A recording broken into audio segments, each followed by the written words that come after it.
are right now. Okay, Brad Nelson, Ted Felicetti. Let's see what's going on here. Ted currently up a game with a blue-white control deck, huh? Dovin Bond on the battlefield. So it looks like Ted's going to minus that to gain a little bit of life and draw a card. Okay. Also on Ted's side, he's got an Archangel Avacyn and a Torrential Gearhulk. It looks like Avacyn's going to be coming in along with the Gearhulk as we're jumping into this one mid-game. So we'll try to update you guys on what's happening here. For Nelson's side, that Avacyn is attacking Brad's Gideon.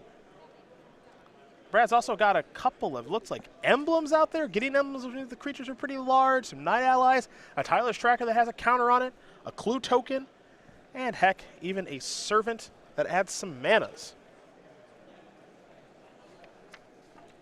See if Ted can actually make blue-white control happen. Not something I expected to see coming into this tournament. Yeah, for all you control fans out there, only creatures in Felicetti's main deck, 4 copies of Torrential Gearhulk. Got the Archangel Avacyns on the board? Yep. Gotcha.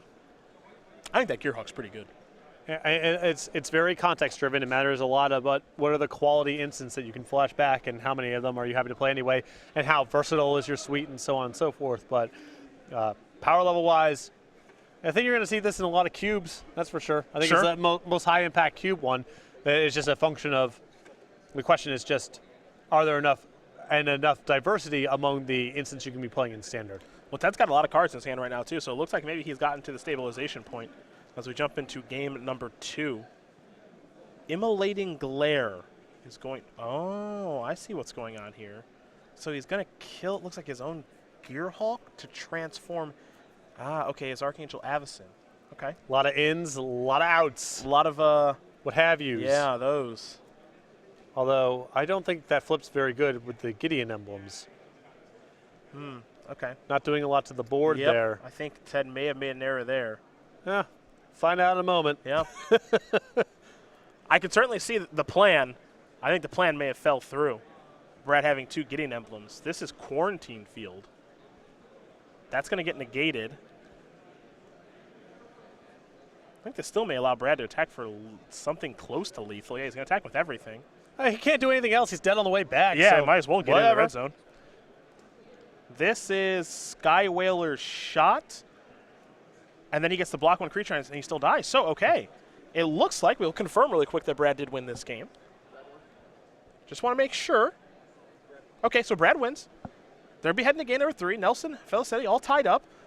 You see maybe a bit of a misstep. Like, would he have won if he has Immolating Glare there in that spot? Maybe he dials back the aggression a little bit. I think maybe just a bit of a miscalculation on Ted Felicetti's part. Well, the problem is it forced Brad's hand because he knows he's dead next turn.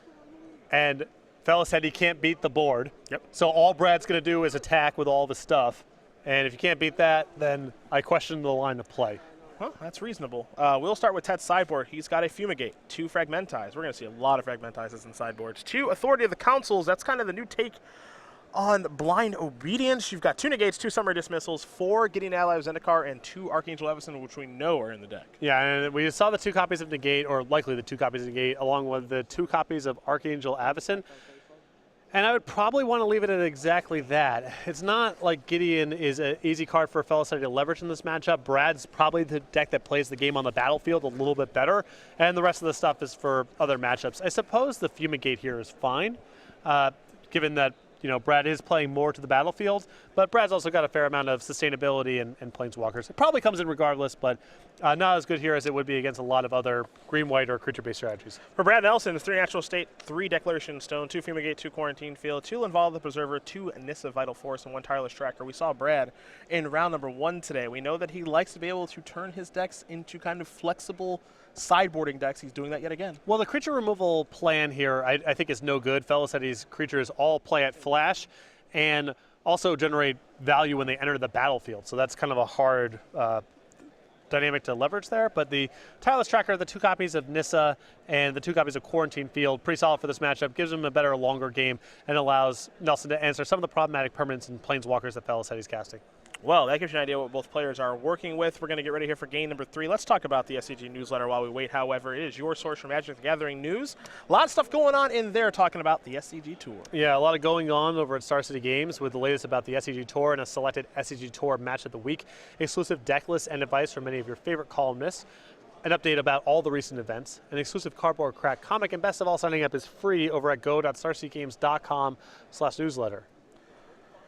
Ted Felicetti getting ready to play here for game number 3. We know so much about Brad. We can learn about the 32-year-old from Sugarloaf, PA.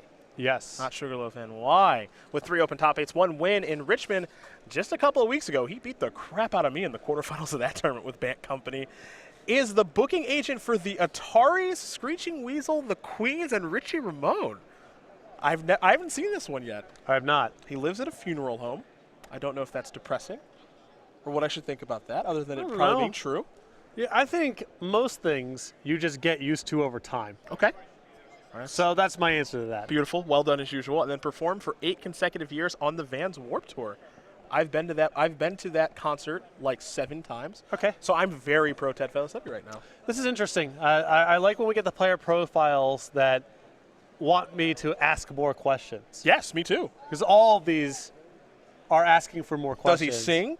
Right. What instruments does he play?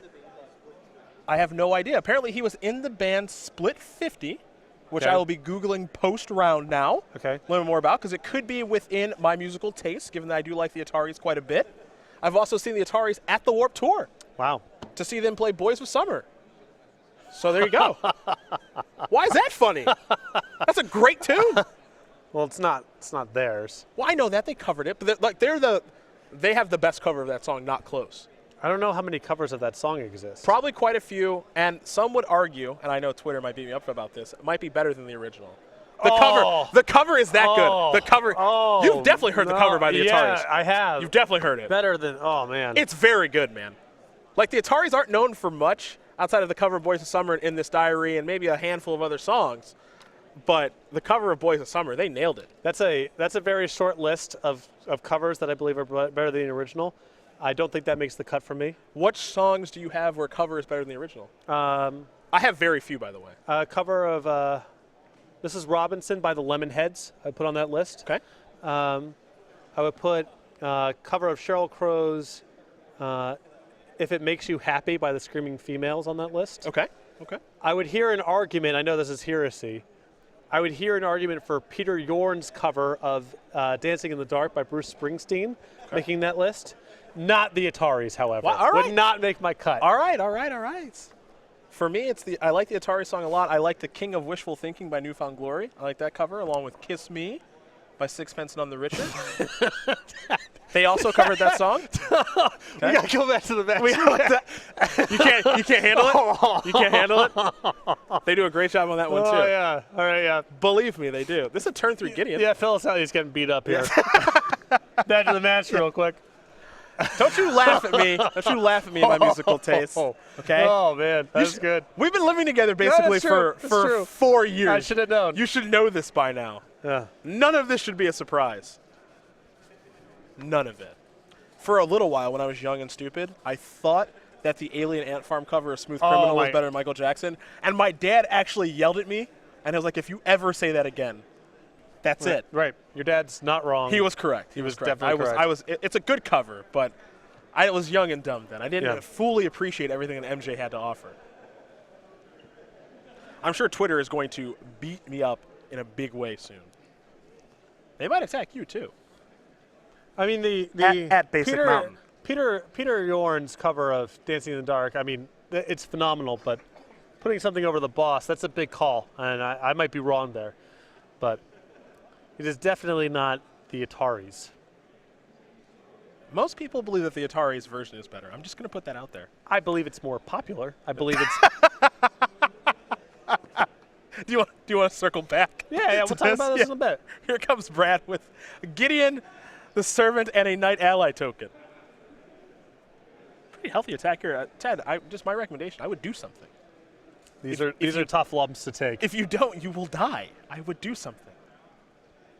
Now is not the time to draw cards either. Looks like he's going to, oof, boy, that's a 9. He's got a tough chin. Yeah. Just took it all. Looks like another copy of the Servant here from Nelson. All right, Ted's got to scry and draw some cards. All right, so this is a new card drawing spell here. Make sure I have Brad's deck list in front of me for everybody. So Brad's out there. He's got the Servant of the Conduit.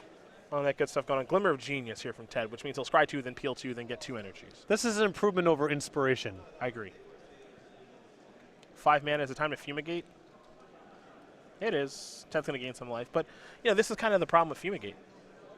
I think it's a pretty good card, but a lot of people are going to either go towards Planeswalkers or vehicles. If you and this is going to be the challenge of building control decks in this format full stop. Planeswalkers and vehicles and the wide array of quality creatures are all kind of tough to answer and require. Oh, not seen this yet. Gideon's getting some counters from the Green Gear Hulk. This is getting nasty. And I believe Brad considering putting 1 copy here on the Gear Hulk so that an Avacyn next turn doesn't really matter. It just plays right over the top of that. Looks like it might be a 2-2 split. That would allow him to play over the top of the Gear Hulk as well as Avacyn. Very true. He gives up a point or 2 this turn, and he's got to figure out how much that matters. But if he can get the Virtuous Gear Hulk to a 6/6, then he doesn't have to worry about Felicetti flashing in a creature and that mattering at all. We're still looking at a 2-turn clock here, too. Yeah, and he's still got 2 turns. Okay. He's still got it spread out. So I like the distribution of counters there. And Ted does actually have a copy of Avacyn in hand, so he'll play a land. Looking at a Sky Whaler Shot. There's an Avacyn, there's a Dovin Bond. Now, he might be able to get his way out of this situation with Immolating Glare, maybe. We'll have to see. I think he might have a copy of Blessed Alliance. These are all things that Nelson has to be worried about at this stage of the game. Looking to ride that Gideon to victory. Elevator going up. 7 counters. Beatdowns. There's Sky Whaler Shot. 3 mana, destroy target creature with power. Oh, no. Oh, good God. Blossoming Defense is a gigantic beating, and that is going to do it for this one. Brad Nelson's going to win this match over Ted Felicetti. 2-1. Green-white aggro will take care of blue-white control. Blossoming Defense, you are filthy. 4X. Yeah. In the deck this weekend. I think if you look up and down Brad's deck list, it's all cards that you would expect to be good, you already know are good. It's all cards with previous tournament resumes, plus Virtuous Gear Hulk and Smuggler's Copter. Not hard to buy into this. Really only the Blossoming Defense is the new thing that a lot of people aren't necessarily